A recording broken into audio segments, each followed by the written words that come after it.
As we all know, the South lost the Civil War on April 9, 1865 after Robert E. Lee surrendered to Ulysses S. Grant at Appomattox Courthouse, but based on historical facts and figures, we can make a clear guess as to what would happen if the South were to win and the Confederate States of America became an independent country. This doesn't mean that this scenario is entirely accurate, but just a prediction. But first, I'd like to ask you to like and subscribe if you want more alternate history scenarios like this one. First off, we need to detail how the South could realistically win the Civil War. Because the Union did have a larger population, was a greater industrial power, and had a larger army, the South had no chance of actually defeating the Union, but rather had to force the Union to give up.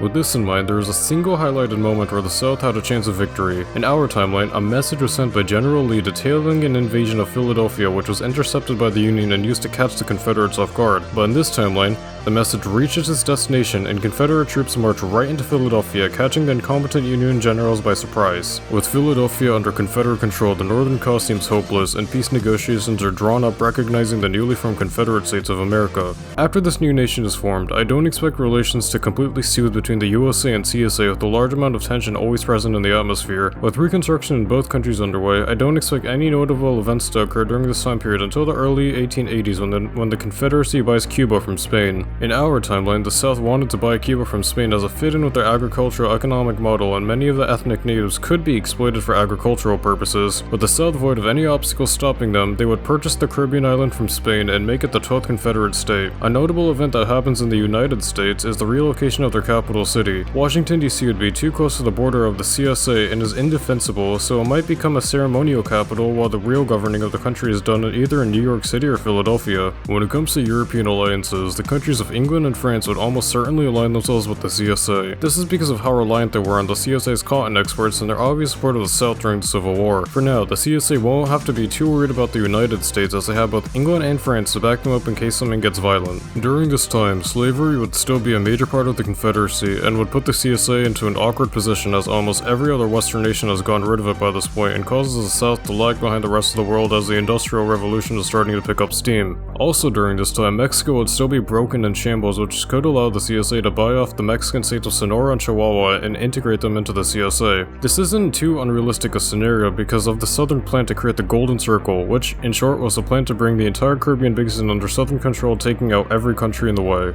With the second war between the North and South almost inevitable, I would see this purchase as a straw that breaks the camel's back and the USA and CSA clash a second time. However, the Confederates know the dangerous position that they are in as they could lose their entire independence if the war turns sour for them. So, in order to secure help from England and France, they agreed to slowly phase out slavery as the Industrial Revolution was in full swing by this point and machines were far better than humans.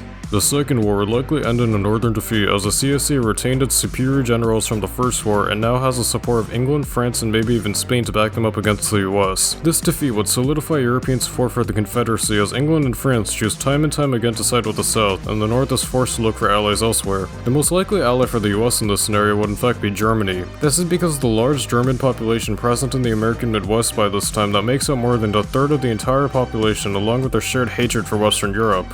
By now, the stage is set for the 20th century with the major countries on both sides being the USA, Germany, Austria-Hungary, and the Ottoman Empire on one side, and the CSA, England, France, and Russia on the other. Weapons starting in the 1900s were both insanely powerful and simply insane were devised, and everyone was itching to use them on some of their enemies. Tensions would be rising in both Europe and the American continent and would inevitably lead to this timeline's version of the Great War one way or another. With the Great War underway, fighting would take place in Europe, just like in our timeline, but it would be much harder for the Entente to fight back against Germany as they do not have the support of the United States who is busy fighting the Confederates. In North America, I expect major fighting to take place in border states such as Missouri or Kentucky, with trench warfare being present on both continents. The capture of Washington DC would definitely be a goal of the Confederacy as Northern morale would decrease significantly if they were to see their capital captured. I don't expect the city to be captured, but I would expect the Confederates to destroy monuments such as the White House or the Washington Monument in order to emphasize their point. Meanwhile in Europe, Russia is first to drop out in this timeline as well due to the Communist Revolution. With Russia out of the way, Germany can focus their entire effort on the West, which in my opinion they would be able to soundly defeat for two main reasons. The first is that England and France would be facing internal conflict as their populations are sick of fighting a war they are losing. The second is that American troops never arrived to help, which was a turning point in our timeline as the French were facing extremely low morale and were ready to give up and only continued fighting as they now had American support. With these two factors in mind, it is safe to say that World War I would end in Europe with the Central Powers victory. As for North America, the South would be able to hold itself against the North North if it weren't for one factor. Blacks would still be treated like second-class citizens even after being released from slavery and wouldn't possess the same rights and privileges as in our timeline. With this in mind, blacks would likely fight a rebellion against the CSA, draining essential manpower and resources that could be used to fight the USA. With the CSA on the brink of collapse, they would sue for peace with the US, and World War I concludes with the Central Powers' victory. With the peace negotiations underway, I would expect the South to remain independent, but lose large pieces or entire states of the US as part of the treaty, with Northern Virginia or a large chunk of Tennessee being the most likely lands to be lost to the Union. Since Mexico would most likely fight on the side of the Confederates, they might lose Baja California to the United States as well. As for Europe, Germany would almost certainly turn Belgium into a puppet state and have a great deal of British and French colonies as well as a chunk of eastern France. Another scenario I could see happening is the Germans using their own troops to put down the Bolshevik Revolution in Russia, as communism was a minor faction in German politics and they didn't want to see it grow after seeing it successful in Russia. After the Great War finishes, I would expect the South to want to seek revenge on the Union for dehumanizing them and taking away much of their glory. I also don't see the Nazis ever becoming a major political force in Germany, as the Great War ended in their favor, causing no need for the Germans to become as radical as they did in our timeline. With the Bolshevik Revolution crushed by the Germans, the Soviet Union and communism as a whole never rises, and Russia is now military dependent on Germany. To conclude, the Confederacy winning the Civil War will dramatically shift the geopolitics of the world from what we see now. With the South having lost an extremely major war and much of its glory gone, I can see the Confederate people becoming radicalized just like Germany did in our timeline, with extremist troops spreading all over the CSA.